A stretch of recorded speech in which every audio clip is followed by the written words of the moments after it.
మాట తప్పకుండా 14 సంవత్సరములు అరణ్యవాసం చేసేటప్పుడు భరతుడే వచ్చి, శత్రుఘ్నుడే వచ్చి, కౌసల్య, సుమిత్ర, కైకేయి వచ్చి, వశిష్ఠుడు వచ్చి, జాబాలి వచ్చి, ఋషులు వచ్చి, పౌరులు వచ్చి, జానపదులు వచ్చి రాజ్యం తిరిగి తీసేసుకోమని వరమడిగిన నేనే అంటున్నాను, రామా మళ్ళీ రాజ్యం తీసుకో.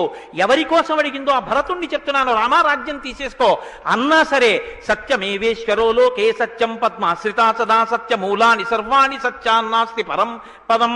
నాకు సత్యం తప్ప ఇంకోటి అక్కర్లేదు. ఎవరు వరం అడిగాడో ఆ నా తండ్రి లోకాన్ని విడిచిపెట్టి వెళ్ళిపోయాడు. ఇప్పుడు మళ్ళీ ఆ వరాలు వెనక్కి తీసుకుంటున్నాను, రామా రా అని చెప్పడానికి తండ్రి లేడు.